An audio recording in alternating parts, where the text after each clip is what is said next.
protect them all. Please share this and spread awareness everywhere. Please pray for Muslims in Ethiopia. They need our help urgently. Over 20 Abadile mahintaan asirratti kabajaan anqa kabajaa qabdi. Obsi anqa obsa qabu qabe. Sinigalemti namni fedhe saa kanatti ani imaanni xiyya guutuu ta'uu baatullee imaanni xiyya akka nama kaanitti guutuu ta'e nama sattaratee nama bikka akka nama guutuu ta'uu baadullee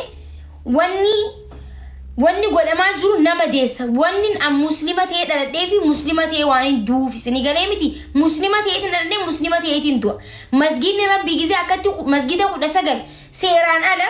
biyya bireechisna jaani masgiida 19 akkanuma fuudhanii gizee jiisan ni dhumne moo nuti ni dhumne nuti baraas biratti akka dhumneeti asirratti tuufii isaanii deebisaan hun deebisne jechuudha namni barreeffama takka barreessee hin jiru anqa deebisaan hun deebisnetti anqa masgiidni jiifame sun deebee hin jaaramnetti nu hundi keenya miidiyaa kanarraa galuu hin taanu torbaanirraa baatirraa amatarraa dubbachuuf teenyaa jechuudha akkasitti kabajaa wal kabajna jechuudha mootummaan kun ilaarraa hin kufne miti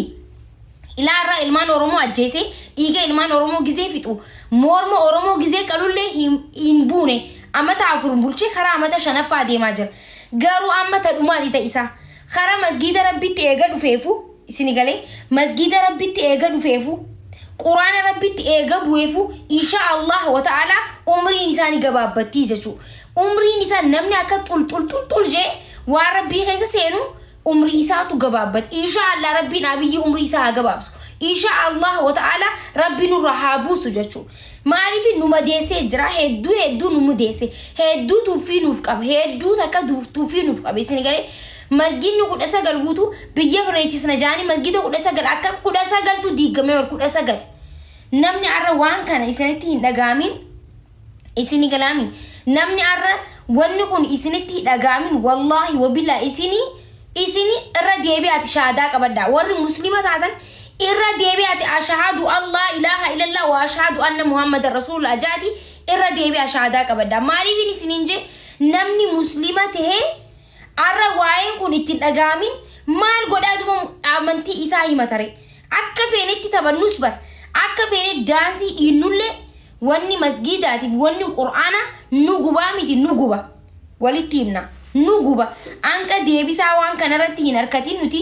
masgiidni kun bikka jiifameeti bikkuma diigame sanitti anqa hin jaaramitti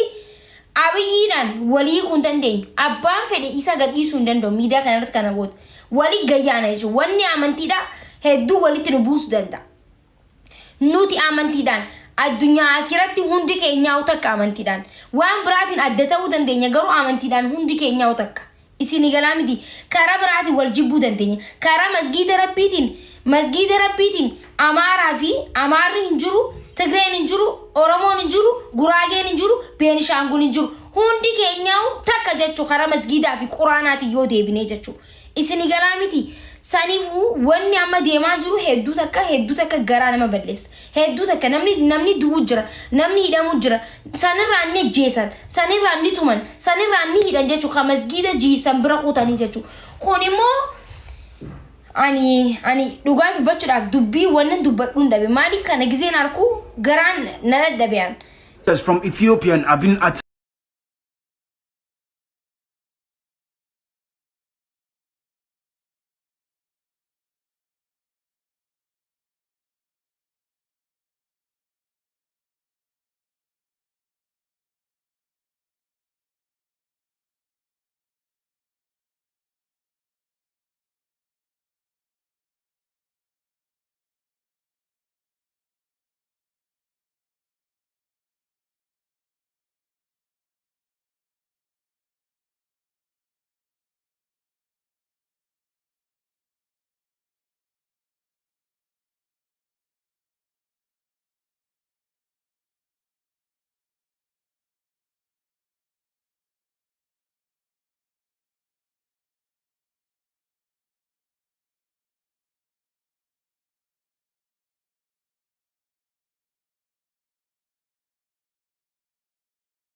الله أكبر الله أكبر